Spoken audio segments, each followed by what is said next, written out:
keep going on the land. We'll keep going there. They should beat us. They should kill us. They should do whatever they can. They should kill the whole of La. Until the last man is dead, we'll keep going there.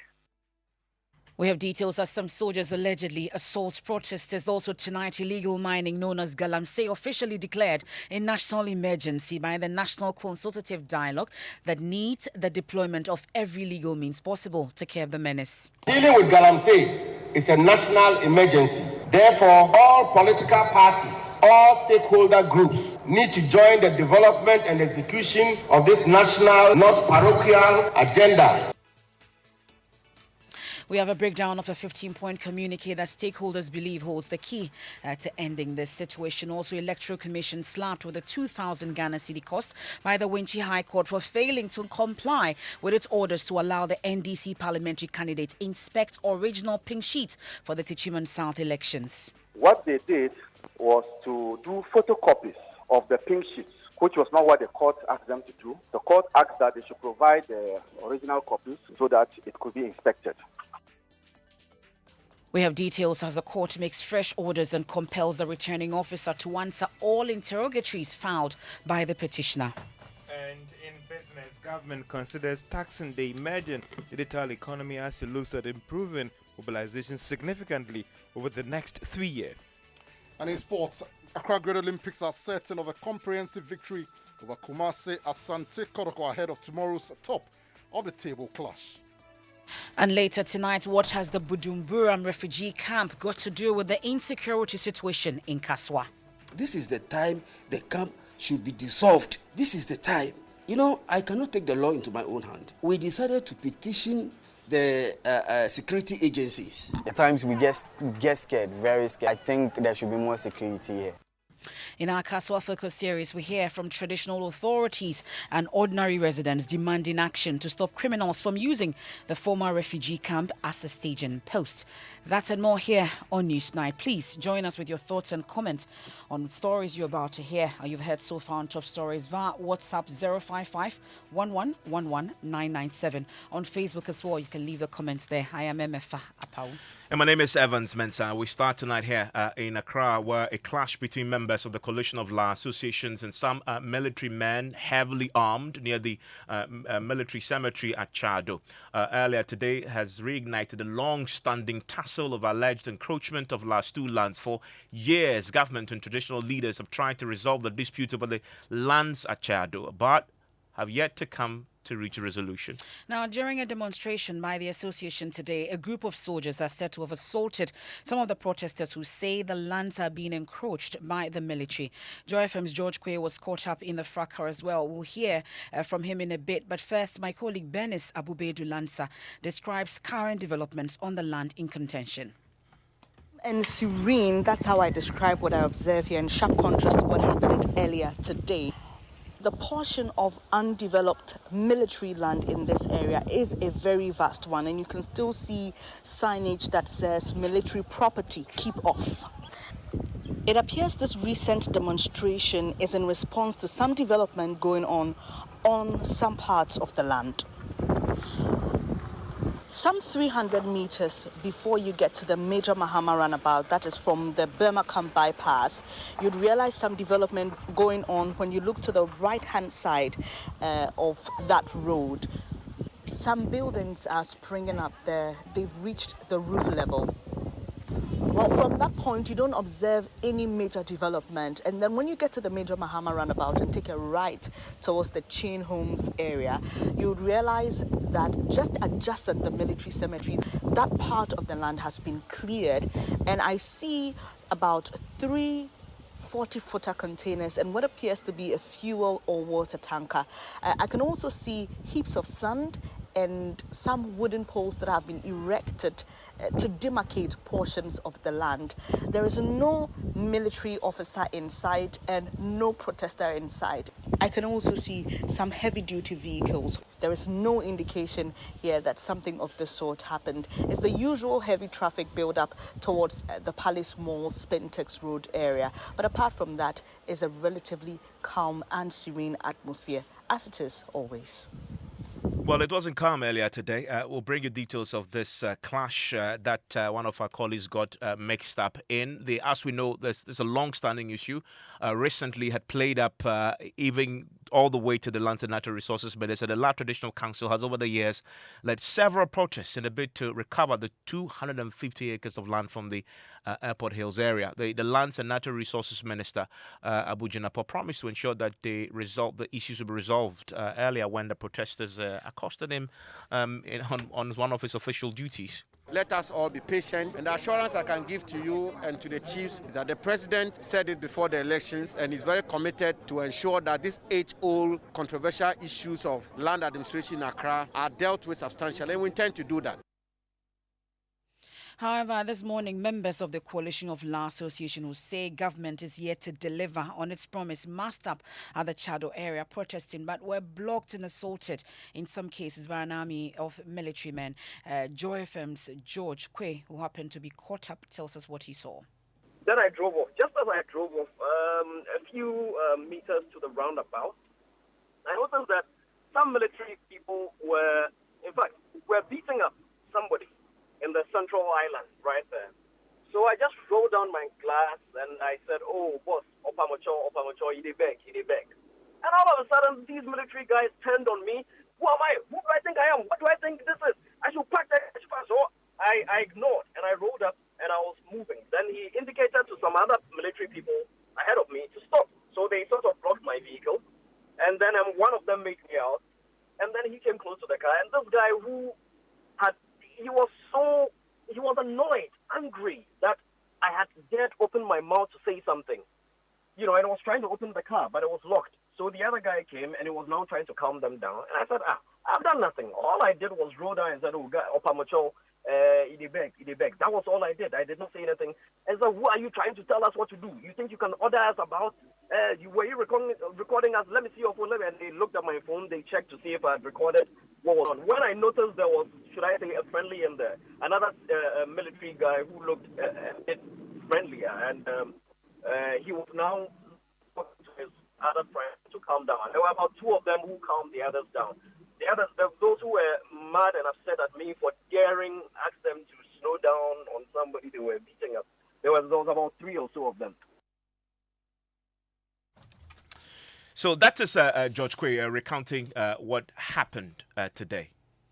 Well, we're hoping to reach the ranking member on the Interior and Defence Committee of Parliament, James Agalga, shortly on this region controversy, because it looks like this is not the last we're going to hear of this issue about last two lands and, this clash amongst residents and, of course, the military. But we move on to some other... If you watch the videos of the protests that we've seen today, you see just a sheer numbers of armed military men and military vehicles that the military had deployed for this particular purpose. And there's a scene in which the guys seemed to be walking and protesting. You see the constructions that my colleague Bennett describes in the distance, and then all of a sudden there's some commotion. They start running. The military guys chase them, still wielding their guns. And then the armored vehicles sort of trail them, follow them. A number of them, with many armed officers following in suit. And this is a story that is evolving today. That we'll be getting a bit more on this shortly. And I must also add that we've been trying to reach the Ghana Armed Forces on this development for an official position on what exactly we saw today that transpired at the Chado area. We've been unsuccessful so far. As when we do, we'll bring you their reaction. But we'll stay on issues on security, because it was built to offer refuge to Liberians fleeing conflict in the West African country. But today, the Budumburam refugee camp has become a source of concern for residents in adjoining communities, particularly Kaswa. As we continue our week-long focus on the security situation in that area, we're hearing from traditional authorities there who have petitioned the security agencies demanding the demolition of the former refugee camp.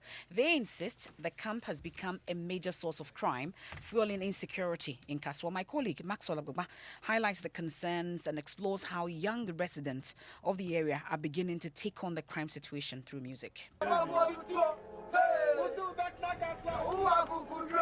Sound of one of the songs by the group known as Sobolo Gang blaring from the loudspeakers of a car parked in a neighborhood at Kaswa.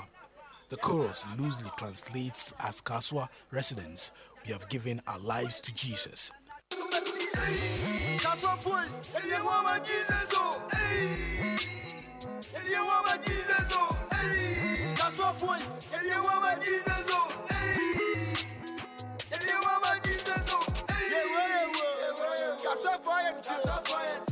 Isaac Adolfo Somoa, also known as Boy Dope, is a resident of Kaswa and a member of the group. He says he's terrified by the alarming crime rate. We get scared because, we ride in cars often and our music is on TV now. Most stations are playing it and some people identify us when we go outside as musicians. Sometimes we get scared, very scared. I think there should be more security here. These young men are not the only people worried about the situation in Kaswa. A traditional leader, Nisaka Odupon III, is equally concerned. The refugee camp, that place, the camp, this is the time the camp should be dissolved. This is the time. I cannot take the law into my own hand and do what I like. But we decided to petition the security agencies. If they fail honor what we want them to do, then we will take the law into our own hand and go there with our Safo people and demolish the refugee camp. Ni Saka Odupon III is appealing to the Inspector General of Police to increase police personnel in Kaswa. I'm appealing to my good friend, that is the IGP, increase more men there. They shouldn't fear any politician. Then increase the men there. That will solve the problem. Adip Sani is a security analyst. He has experienced the insecurity situation in Kaswa and wants authorities to take action. I went for a weekend at Kaswa and thieves broke into the house, stole our personal effects. When I personally went to the police to report, they knew that address, apparently. Alaji Pio Honum will be coming. Today, no police officer has come there. So this is indicative of the culture of impunity that is allowed to fester in the area, to the extent that I know of certain persons who are victims of crime, from serious crimes to lesser crimes, who don't even take the trouble to report to the police because they ask themselves, to what end?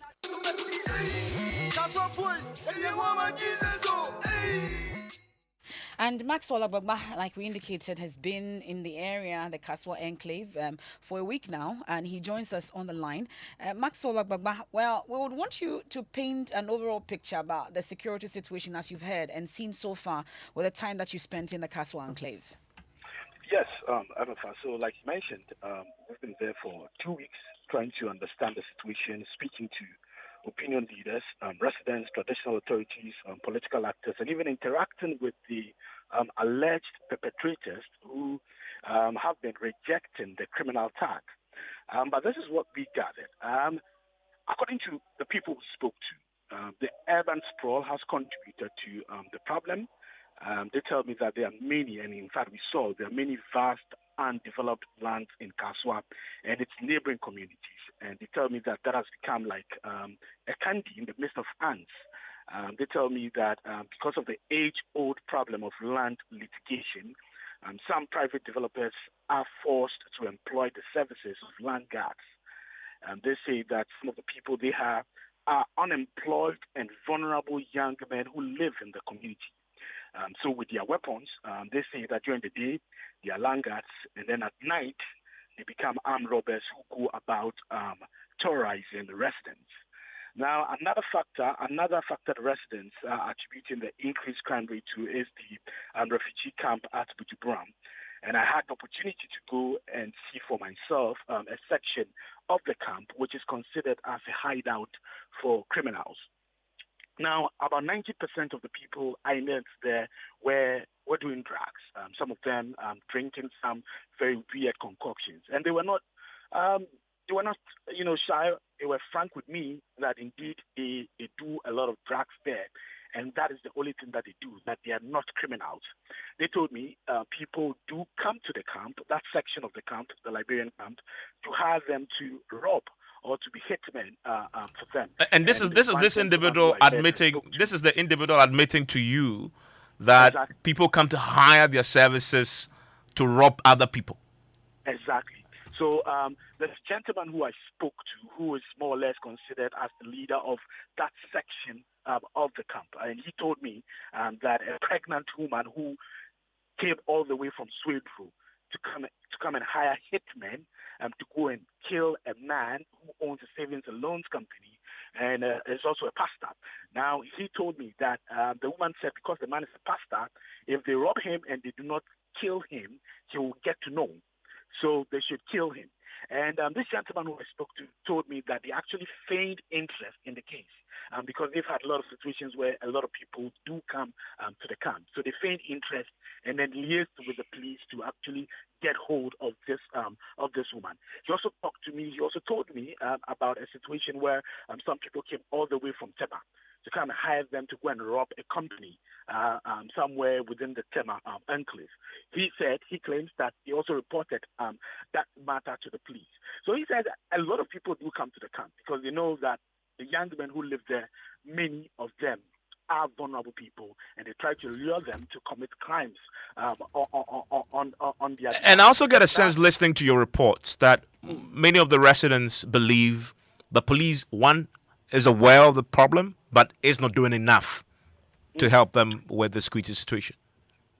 Exactly, Evans. That is what we gathered from many of the residents. And they feel that the police officers within Kaswa are actually overwhelmed with the work. They feel that the population of Kaswa has outgrown the number of police officers that are there currently. They feel that they do not have the needed logistics to deal with the kind of sophisticated crimes that they are witnessing, within Kaswa. And indeed, if you speak to some of the police officers who work within Kaswa, they open up to you and they tell you that is the challenge. They tell you that is the problem because day in, day out, people are digging, new buildings are springing up, but it looks like enough has not been done to augment the number of police officers that they have there. And then in terms of logistics also, they feel that they do not have enough to fight the crime there. Now, another thing, another problem the residents talk to us about is the issue of the influx of foreigners. They tell us that they've seen a lot of nationalities, people, especially from our West African neighbors, coming to live in their community. And some of them, because some of the places are new areas, they come there, they do not know their background. No background checks are done on them. So really, you see them sitting at home during the day, and at night, they vanish. They come back in the morning. You don't really know exactly what they do. And they tell me that they think that is also part of the problem. One man who I spoke to was actually making reference to the jailbreak in Nigeria where 1,800 prisoners actually escaped. He told me that he is scared that if many of them flee that country, the place they will come to would be Kaswa or maybe a section of the refugee camp, which is there. So they tell me that sometimes also some of these people come unexplained wealth. They show some level of, opulence. Some kind of they live some kind of lifestyle, and the young people who are there would also want to, match up to them. Sometimes, in attempt to do that, they end up, going the extreme to get what they do not, they do not It sounds like a pretty complicated security situation there. But Maxwell, thank you for the excellent job you've done this entire week. And I'm pretty sure in the next coming few weeks, you'll get to see a bit more of your work in terms of the talking to the people who live this insecurity situation in Kaswa. Sure, definitely. Maxwell, thank you very much for that. You want to watch out for, let's go on to the many of our social media pages and watch the series of reports that Maxwell had done on the Kaswa situation. I want to bring in DSP Irene Upon, speaks for the Central Regional Police and joins us on the telephone line right now. Madam Irene Upon, thank you for your time here on Newsnight. You are welcome. Is the police overwhelmed by the situation in the Kaswa? Good evening. What I can say is that every Mondays and Fridays, we have a system that we use to assess the crime situations in all the 8 divisions within the region. And taking Kaswa into consideration, the extent of crime rate there is not alarming and it's not above what the police can do. It's really. Do you have what are the statistics? Please, I've moved out of the office. I don't have the data right now. But what I can say is that, yes, we know the situation at Kaswa is that the personalities involved in the crimes that are committed, that is what creates the news.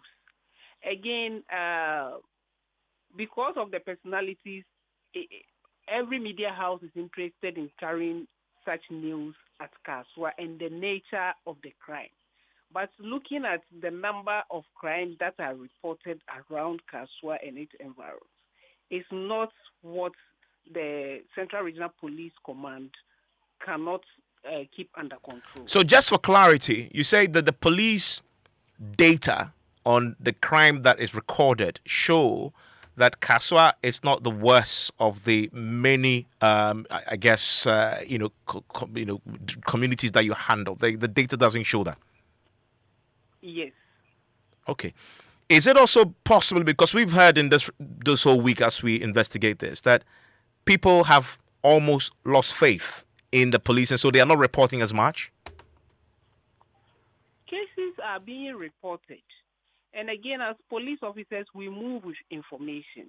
We will be liaising with Maxwell to get some of the information that he just shared on air so that we can strategize and also get more information from where he went. Again, what we are saying is that we know that when you get to Budumbram and its environs, a lot of vehicular patrols from the divisional headquarters is going on. And again, as he had the access to this information, we always say that police is a shared responsibility. And as a stakeholder, being a journalist, we will contact him and add up to what we have to strategize to also combat crime. But Madam Aripon, the residents we've spoken to all this week, they disagree with your assessment that crime is not as bad in Kaswa compared to the other areas in the central region. They disagree with that. That also goes down to community engagement, which the region and the division is going. We need to explain to them what the situation is and what police is doing. So community engagement is also going on for them to understand the situation. But if what you're saying is the case, the people who live there are those who feel and experience the situation. You say engagement, but they live it on a single and every single day. I mean, they cannot, in all honesty, be telling a story that doesn't exist. Please, can you repeat? I'm just saying, I mean, the people live this situation of experiencing crime on a daily basis, and they've shared their experiences. They cannot, in all honesty, be telling a different story than what the police is saying. These are the people who live the crime. They see it, they experience it on a daily basis. The community engagement will also educate them to know that when crimes happen, they have to report. Because at the end of the month or week, we assess the nature of crimes that have been reported, those that we have gathered through our intelligence, and then we strategize against the next week. So through community engagement, they will get to understand why they should be sharing information with the police so that we can also do our work well. As you are saying, it will surprise you that those who have experienced crime have not gone to the police station to report. So because isn't community engagement, we will have a clinic that we will also listen to what they have to tell the police. Yeah, but isn't that an indication of the level of trust people have in the police if they are not reporting anymore? In fact, in one of the reports, somebody said he called the police, told the police where the crime happened, and it's been months. Nobody had showed up.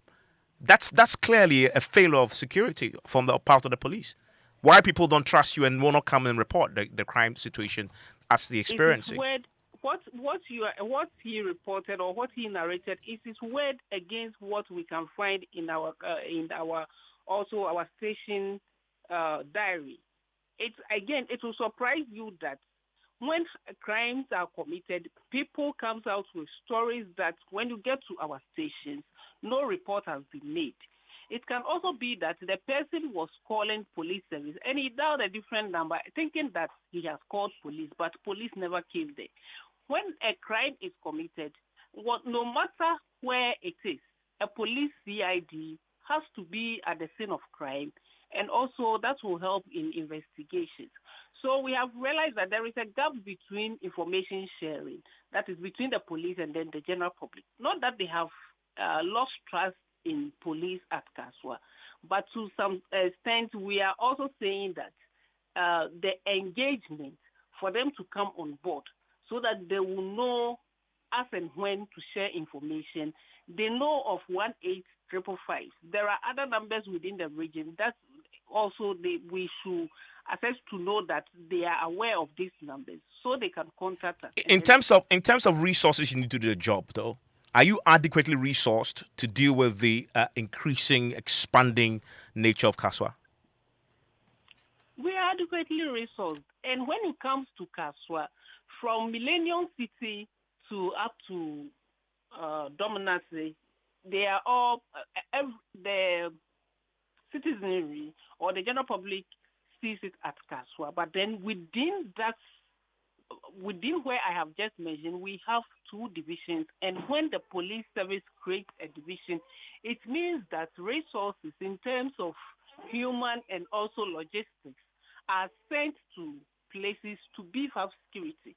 So within Kaswa having 2 divisions, we have enough personnel and we have enough logistics to control crime. And very finally, this data you refer to, can we have access to it? Please, can you speak a little The data you refer to, can the police share that data with us? Please, I said it from the beginning that I don't have it. I've moved out. No, I'm not talking about now. Can we come for it tomorrow? If you can come to if you can come to Cape Coast, I will gather them for you. I will contact the district and divisional crime officers and gather them for you. Yes, please. We'll come to Cape Coast, madam. Thank you very much. So tomorrow we'll follow up. We'll dispatch our Central Regional correspondent to secure that data that the police was referencing in this conversation. But I want to hear from you if you live in Kaswa and its surrounding environment right now, because tell me what you just heard the police say. The security situation in Kaswa is, in a sense, exaggerated. It's not as bad as we've been reporting or you've experienced.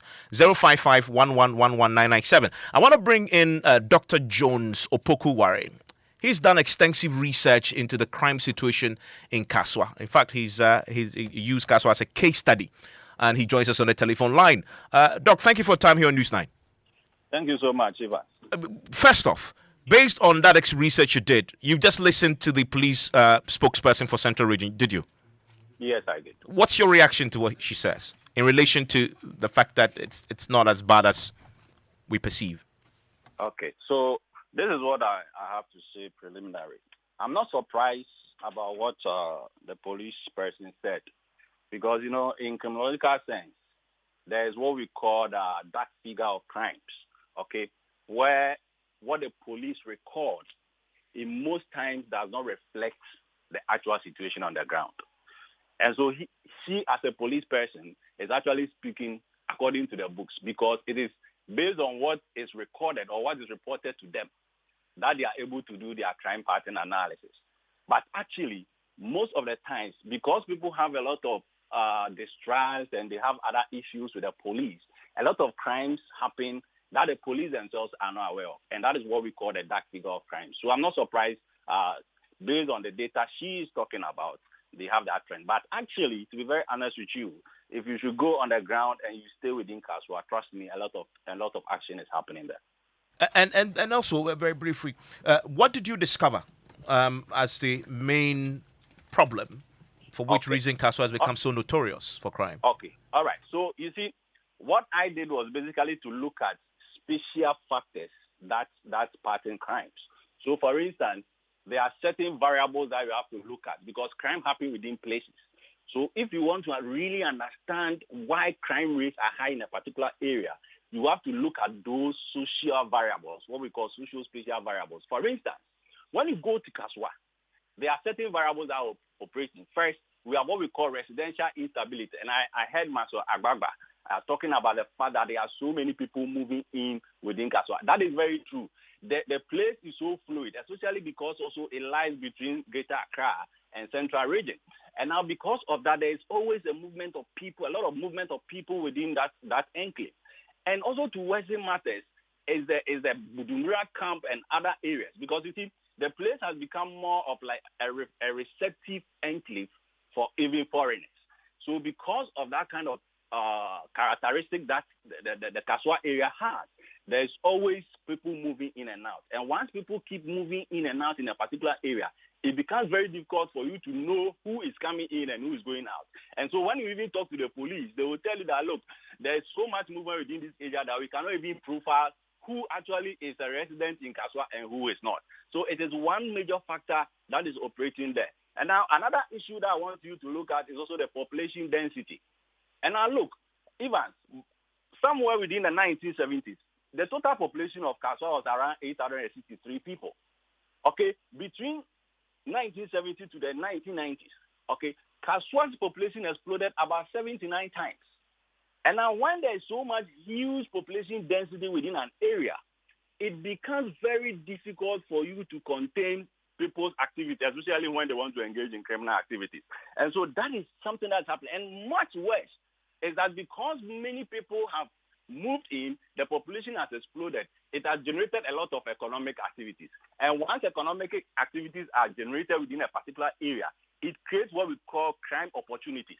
And now once crime opportunities are created, then there are a lot more crime targets that will have to be, to people will have to look at. So that is what is happening. So and if you may, within the Kaswa enclave, and if you, it is making crime control quite difficult for the police. Okay, so that's the point. That's the point I was coming to, because I asked the police, are they in charge? Do they have the adequate resources to deal with this? Based on experience, and very briefly, do you see, based on that research and what people told you, that they feel that the police is in control and have a grip on the situation? No, I mean, generally, to be very honest with you, the police are challenged, okay? And looking at the factors that I've enumerated, you see the population has exploded. A lot of economic activities are going on there. People are moving in and out. The police is limited in terms of their capacity to actually profile people, to track people. And let me tell you something. Evans, within the Kaswa enclave, because many people are moving there, okay, and now the traditional social support system that is used as an informal social control is even broken. So social support systems now are now actually being used to protect the criminals. I see. Doc, thank you very much. Great insights there on the situation in Kaswa. Dr. Jones Opokuwari speaking to us based on the research he did in Kaswa. 055-1111-997. A lot of folks who are listening to us are on that. Talking to us about Wolanyo in Akutia. He says the incident at Kaswa was tactful because Kaswa was in the news for some time and no one cares. Today we're pretending as if it's the first time. And Henry in Kaswa says the officer speaking over there either doesn't want to be fair or deliberately being economical with the fact at Kaswa. Frederick says it's true that we have lost trust in the police. I don't live in Kaswa. I was beguiled last year. I reported to the police. It was a total waste of my time and money, he says. And the police lady was doing her PR role. The grounds are not safe as she speaks. Kofi Sedu says the Central Region Police PRO is being evasive with the truth. How on earth can she say that the crime levels being reported at Kaswa by the media is exaggerated? And one from Paul, he lives in Kaswa. He says the security problems in Kaswa is innumerable.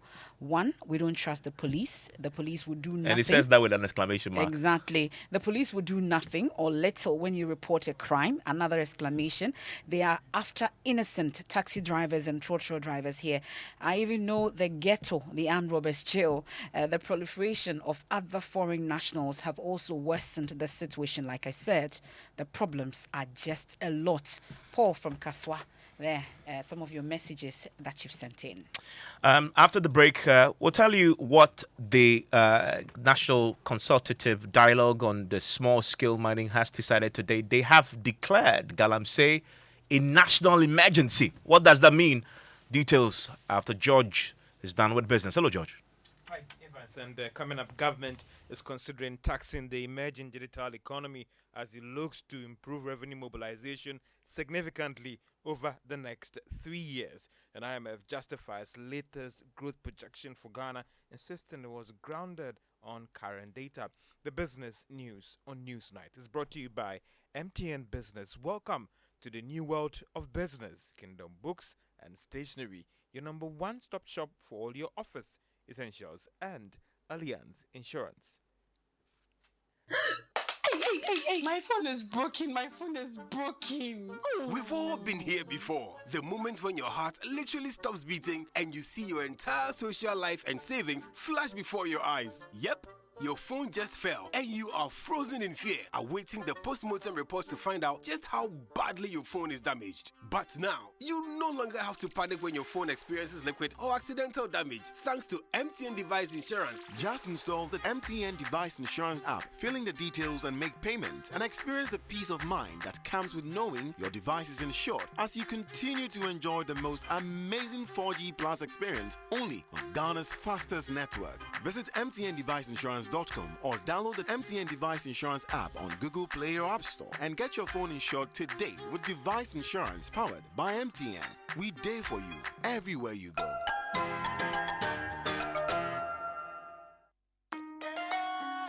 Son, we are so proud of you for setting up this hospital. I really love those hospital beds and waiting chairs. By the way, did you import them? No, Dad, I didn't. I actually got them from Kingdom Books and Stationery right here in Ghana. Wow. We also bought our office supplies, safes, executive desks and chairs from Kingdom, and they gave us expert advice on how to set up our office. Guys, that makes 3 of us. I also got our sofa and bedroom sets, plus our dining hall furniture for our new home from Kingdom. Wow, Mom, that makes 4 of us. I usually get my stationery items from Kingdom, and my teacher also mentioned that our classroom furniture was provided by Kingdom. So there you have it. Whenever you're thinking about setting up an office or acquiring furniture for your home, etc., Kingdom Books and Stationery should be your first point of call. With over 40 years experience in the industry, we stock and supply a wide variety of globally sourced office and home furniture, stationery and equipment. Visit our head office, Osu Akwaje, or our office near the Osu Stadium. We're also in Tema Community 1, opposite Olam SHF, Kumasi KNUST Campus, UCC Cape Coast, and now at the Marina Mall, Airport City. Or call us 0302 764101, 764209, or 762792. Visit our website www.kingdomgh.com.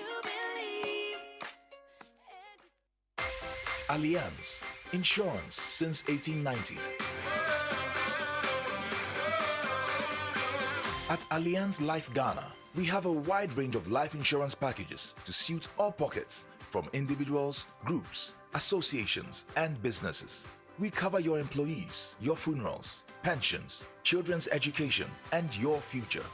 Call us on 0302 267 892 or visit our website www.allianz-gh.com for more inquiries. Allianz Life. We secure your future.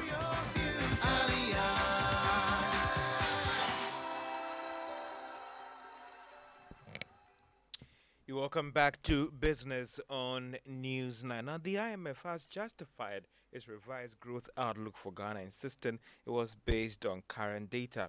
The fund, in its Africa Outlook report, noted that Ghana would end the year with a growth outlook of 4.6%. Now, this is, however, lower than what government has projected in its budget of 5%. Now, this has led to some raising concerns about whether the fund is not convinced about government's growth measures outlined in the 2021 budget. But speaking at its Regional Economic Outlook report from Washington, D.C., Africa Director Bebe Selassie told Joy Business they noted that their projection is not seeking to question government's growth programs in the budget. Is important for government, and it helps us to fill our revenue gap and also reduces our dependence on aid with so many conditions and other things that go with it. Now, as part of the Ghana Cares there are several factors, that can sometimes create differences between the numbers we come up with and governments publish. So one, of course, is differences in view on, what the global outlook is going to look like, or even country-specific outlook, and that can be a source of difference. But another factor often is the timing of when projections are made. So depending on how, what the latest available data is. So I think the government budget numbers were done back in the fall, right? Late last year was when the numbers were being developed, if I'm not mistaken. So our numbers, I think, are a bit more current. So we take into account a bit more data points. So that, I think, accounts for a large chunk of the difference in terms of growth projections. But, I think Ghana is expected to recover by, 4.5%, I think, this year, which is a fairly robust recovery if you consider the region's economies only expanding by around 3.5%. So it is still a healthy rebound. Of course, not quite back to the 8-9% levels pre-crisis, but still a healthy rebound. And that's the IMF Africa Director, Bebe Selassie, speaking to Joy Business from Washington, D.C. Now, government is considering taxing the emerging digital economy very soon. That's according to the head of tax policy unit at the Ministry of Finance, Daniel Nwe. The advisor disclosed this during the UK Ghana Chamber of Commerce Tax Dialogue Series. Mr. Nwe noted that this is in line with efforts to improve mobilization significantly over the next 3 years. We all know that domestic revenue mobilization is important for government, and it helps us to fill our revenue gap and also reduces our dependence on aid with so many conditions and other things that go with it. Now, as part of the Ghana Cares program, which was launched as a response to the COVID, the public sector is supposed to finance about 30% or 30 billion out of the 100 billion budget. And so we are looking at this, collecting this 30 billion over the period to 2023. And so we have just about a 3-year window to move tax to GDP from 13% to about 20%. COVID has brought out that if we were not using technology, if it hadn't been on our table, there's a need to put it on it. For example, there's the general talk of taxing the digital economy, which where most of us have moved into. How do we now find the goose and plug is fed as now that it's gone virtual? Previously, it was just in front of me. I can chase it, get some kids to help me. Right now, I can't. I have to go virtual. So how do I find them over the Ethernet? That's the head of tax policy unit at the Ministry of Finance, Dano Nwe. Now, telecoms giant MTN says it is working to roll out its 4G services to every part of the country that it operates. The move is part of efforts to make the firm a digital company and extend services to every part of the country. Chief Executive Salam Adadivo has been speaking to investors when the firm took its turn at the Ghana Stock Exchange. Facts behind the figures. Every single site we have now has 3G and 2G at the minimum. And we now have a significant amount of sites, about 1,875, that now also have 4G. In terms of 4G, today, with the number of sites we have just over 71.7% population coverage. We ended last year with that number, but that number has since increased in Q1 this year. So we continue to look at expanding our 4G coverage and providing high-speed throughput for data. And this is part of our promise to become a digital operator by the end of 2023. So we're on track to do that. And that's Chief Executive of MTN, Salam Adadivo, speaking with investors on the Ghana Stock Exchange. The establishment of Twitter's Africa headquarters in Ghana will open up the economy to more tech giants and other investments. Now, that's the assertion coming from technology entrepreneur and former country manager of Google Ghana, Esther Lakofioso. He believes that this is a good move. African companies, Ghanaian tech companies, and multinationals as well. So I think it's a successful joint effort between our government and the private sector. When an entity like Twitter says it's assessed Ghana and decided it's the right destination, it means they've seen that Ghana has a skilled labor force. It means they've seen that it's a place that's easy to do business and to operate. It's investment worthy. It's definitely going to attract others. There's Esther Lakofioso, a tech entrepreneur and former country manager of Google Ghana. Now, U.S. Ambassador to Ghana, Stephen Severlin, has revealed that there's about $300 million loan facility available to support micro, small, and medium enterprises in Ghana. The ambassador disclosed this at the opening of American pizza firm Domino's outlet at East Legon here in Accra. I'm very excited to be here today at the opening of Domino's Pizza in East Legon. And it's emblematic of the interest of U.S. investors in doing business in Ghana. Executive of Domino's Pizza, that is Karen Cooper, has also been speaking with Joy Business. Market currently, we're looking at a large investment which will be there. So there's a lot of foreign investment that will be coming into Ghana. We also will be investing in localizing the supply chain. And most importantly, we'll be providing a lot of employment, new jobs, upskilling, training as well, and investments into that. We're investing in technology on the training side. For us, the Ghana has been a great investment opportunity. And that's the chief executive of Domino's Ghana, that is Karen Cooper, Domino's Pizza Ghana, speaking over there. And that's all for business on Newsnight. Thank you very much, George Riafe, with the latest. Now it's official. Galamsey is a national emergency. After 2 days of deliberation, brainstorming, as well as jaw-jawing, the National Consultative Dialogue on Small-Scale Mining has officially placed the high tag of national emergency on Galamsey that must be tackled with non-partisan lenses. Well, the 2-day dialogue ended today with participants agreeing on the seriousness of the situation that needs support of all, regardless of race and creed. A 15-point communique outlines the agreement of the from this dialogue. Here are portions read by Lands and Natural Resources Minister Samuel Abdullahi Janapo. Made a note with extreme concern the preponderance of illegal small-scale mining, popularly referred to as Galamsey, which has caused the worst forms of pollution and contamination of our rivers. In a lot of instances, the turbidity rendering them unsustainable for traditional domestic use and even for treatment by the companies which produce water in our country, and sometimes made chemicals like mercury and cyanide.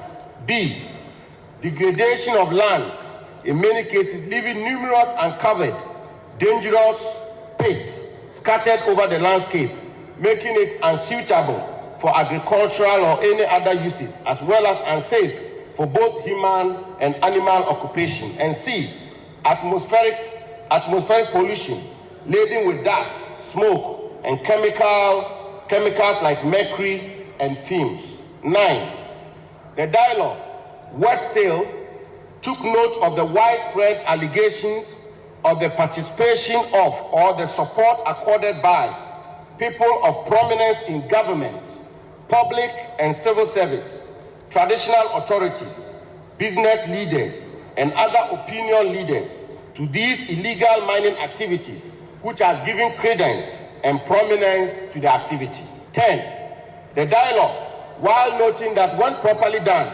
small-scale mining could have the key to significant economic advancement. So that's the Lands and Natural Resources Minister Samuel Abujanapo reading out portions of that communique. My colleague Kwekwa Santi sat through proceedings. He joins us in studio. So Kwekwa, we understand there were some concerns about the workability of the communique and its implementations. What assurances were given? Right. So in the lead up to the communique being read, some of the participants raised concerns about how workable this communique and the pointers that were going to be raised was. And Benito Ousubi, who chaired the planning committee, actually said that he was very confident that when this report is presented to the government through cabinet, it will be worked out. When the president was speaking in the president's speech, he made it clear that yes, it looks like we've all been going around in circles, but this time we must all come together to ensure that we are able to deal with illegal mining once and for all. If you look at the communique is addressing most of the issues that was raised by the people who were here, by the participants, with particular attention to, I would say, we're making sure that the message goes down, and the fact that we should go down at regional levels and also district levels. Minerals Commission cannot be working just as they've been doing all these years. Minerals Commission must have district offices. And that is going to happen. As we speak now, the minister has assured Minerals Commission that he's going to ensure that their capacity is enhanced for them to be able to enforce. The word is enforcement, enforcement, enforcement. We've all come to realize that the laws are there if we do enforce it and we make sure that regulation is done transparently. So that's Benito Subio there. But Kweku, earlier it was revealed that the European Union is threatening to block cocoa imports from Ghana if Galamsey is not dealt with. There were reactions to that. Right. So according to ranking member on the Lands and Forestry Committee in Parliament, Rashid Purple, government ought to put its feet down. But first, the committee will be going to the Western region to ascertain some of the damages, and then they will take action. Well, it's terrible news. It's bad news. It tells us that over the years, several years after independence, we are yet to find grounds in how to reach the top level of production and also to create confidence in our markets that we can produce the right kind of products and do it the best way and earn the best we can. So it's disturbing news. Well, we are proposing to take a visit to the Western region to see the amount of destruction of the lands that have occurred because of Galamsey, and also to assess the issues and be able to speak to them. But once again, it is a disturbing phenomenon, that we don't seem to be in control of affairs in Ghana, even though we have a leadership. We seem to be overtaken by events, by people who are seeking their welfare, destroying the system, and we just watch and look on. And that's disturbing enough. So, Kweku, whilst reading out the communique, we heard the minister mention that there's a need for a non-partisan approach to dealing with this situation. But the former Lands and Natural Resources Minister, Collins Dowda, disagrees. He's been speaking to you on it. How I saw. Right. So what he's saying is the interest in the system is neck deep, for which reason it would be very difficult for government to put its feet on the ground. And just like you said, whilst government wanted all political parties on board, one thing I noticed was that the NDC as a party itself was not at the consultative forum for all 2 days. I asked some of these former ministers in what capacity they were there. They said they were there as former ministers and as MPs to support, but the party itself was not there. Let's listen to Collins Dowda. The problem of illegal mining, in my view, is a difficult one for government to solve. I say so because the players involved in illegal mining are very influential. If you're a government, or if you're in government and you want to deal with illegal mining activities, and you have your regional chairman deeply involved in it, you have your constituency chairman deeply involved in it, it will be difficult sometimes to call your regional chairman to order, particularly if that regional chairman is so influential. That is the angle I'm coming from. Number two, if farmers now don't find value for keeping their cocoa farms, for keeping their lands, but they find value in giving their lands out to Galamsey operators, take monies from them, invest such monies in other commercial ventures, then we have a problem. Because it is rather the landowner or the farmer who must help government to address this issue of Galamsey. In this our situation, it is rather the farmer and the landowner who is rather promoting it. That is where the challenge is. That's Collins Dowda, former Lands and Natural Resources Minister there. Let's do sports. Hans Mensah has the very latest. Hans, welcome. When I say Oli, what do you say? Oli Are you Emefa? Oli Rosalinda, Oli Evans Mensah, Oli Apawu, Oli Newsnight, Oli AstraZeneca, Oli Unite, Oli Sputnik 5. Well, they sit second on the Ghana Premier League table, and they take on Kumasi Asante Kodoko, who are first on the league table in a top of the table clash. And of course, they've had a remarkable start to the season, Great Olympics. And after 19 games played, like I mentioned, they sit in second place. Well, against Asante Kodoko, you'd expect that it's a big game, but not the Daddy boys. They say it's just another game. Let's take a listen to the communications director of the club, Saint Osei. Playing Kodoko doesn't necessarily mean that we have to do any extra thing. We just go in to play Kodoko as a kind of preparation we made towards VDMR, what they call the constitution. And I can assure you that tomorrow around this time, Olympics should be up by more than two goals. Well, Saint Osei is the communications director for Accra Great Olympics, and he had the prediction there. They are winning by more than 2 goals. We'll see tomorrow. We understand kickoff is at 3 p.m. I see, but there's commentary here on Joy FM. Well, we had planned for commentary at 6 p.m., but we understand that Olympics have insisted that the game be played at 3 p.m. instead of the 6 p.m. So we'll be at the stadium. Will not be happening. We'll be at the stadium. Don't worry. You wonder why, but you understand there's a bit of mechanics in there. Okay, well, thank you very much, Hans. Now, tonight, the Electoral Commission has been slapped with a cost of 2,000 Ghana cedis by the Wenchi High Court following their failure to comply with a court order to allow the NDC parliamentary candidate inspect the electoral sheets for Techiman South. Christopher Bayere is in court challenging the outcome of the parliamentary elections, arguing that the EC did not collate and announce results according to law. The court on Wednesday also ordered the EC's returning officer for the constituency in the 2020 general elections, Nana Dramina, to answer all interrogatories filed by the petitioner. Yes. Abraham Amaliba is head of the NDC's legal team. Yes, that order was made at the last agenda, not the sitting that took place yesterday. It was made at the last agenda, and so they were to comply with that order and come to court yesterday. However, they failed to comply with the order. What they did was to do photocopies of the pink sheets, which was not what the court asked them to do.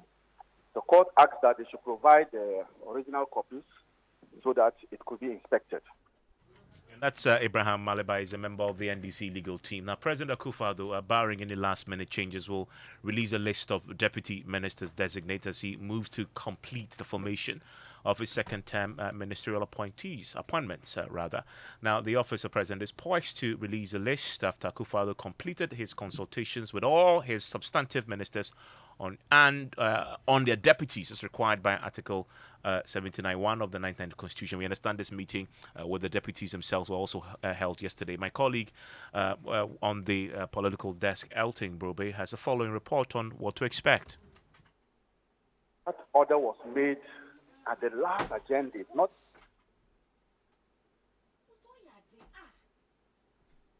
Presidency indicates that the Energy and Finance Ministries are the only ministries that will have 3 deputy ministers to support the substantive minister to execute government agenda. Sources reviewed that Charles Adubuahin and Abena Osiasari, who both served as deputies to Ken Oforiatta, will maintain their positions.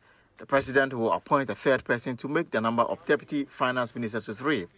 Kwaku Kwatin, a former deputy finance minister, will stay in parliament as chairman of the finance committee of parliament. The energy ministry, which is considered as one of the most important sectors of the Ghanaian economy, will have Andrew Kofi Ejapa, the member of parliament for Sekondi constituency, as one of the 3 deputy ministers who will be assisting the sector minister Matthew Opoku Prempeh. The others are MP for Afija Kwabre South, William Oreku Edu, and MP for Karaga, Mohammed Amim Adam.